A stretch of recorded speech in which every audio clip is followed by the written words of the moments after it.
Вибір світлої фарби. Багато хто вважає, що візуально збільшуючи простір, світлі тони можна застосувати у будь-якому інтер'єрі. Проте, чим більше приміщення, тим глибшим має бути колір стін. Підбираючи фарби для відкритих просторів, зупиніться на темнішому відтінку, ніж хотілося б для меншої кімнати.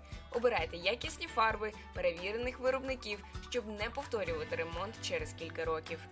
Двері поза фокусом.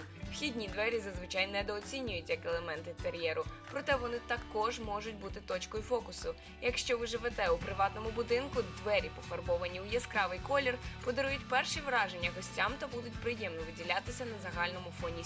Засилля подушок. Ви коли-небудь спали на ліжках, завалених подушками? Ні, передусім їх треба зняти і кудись покласти, а потім знадобиться мапа, щоб повернути їх на місце у правильному порядку. Зовсім не обов'язково завжди намагатися когось вразити. Іноді інтер'єру достатньо бути просто комфортним та функціональним.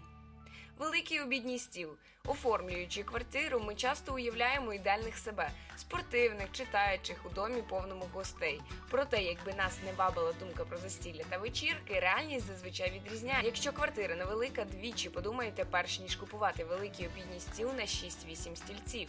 Набагато доречнішим буде виглядати круглий стіл, за яким комфортно поміститься пара гостей. Маленькі дзеркала. Не бійтеся побачити своє відображення у великому дзеркалі. Повірте, у маленькому відображається та ж сама людина, а у великому на додаток відбивається світло, простір та усі улюблені речі з вашої кімнати. Головне – колір стін.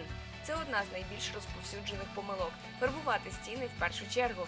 Покладіть пензлик. Перш ніж хапатися за нього, треба обрати текстиль до кімнати, килими, штори.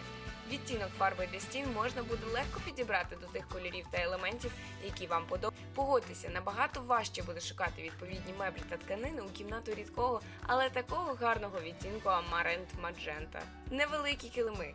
Вони згодяться для входу, в ванну або з зони біля ліжка, але у вітальні на килимі мають стояти передні ніжки основних меблів. Грамотно розміщений килим трансформує простір та вказує на місце, де відбувається усе найважливіше в кімнаті. Розміри такого килима мають бути 7-9 квадратних метрів, і це ще не межа. Кількість, не якість. Не поспішайте облаштувати всю квартиру негайно, намагаючись виконати план. Характер дому, як і характер людини, формується поступово, з часом. Нехай краще ваш дім один за одним заповнюють якісні та дорогі серцю предмети, аніж він буде обставлений одразу стандартним набором елементів, придбаних зі знижкою. Якщо ж яке-небудь відхилення від канонів стилю та дизайну вас задовольняє, не треба нічого виправляти.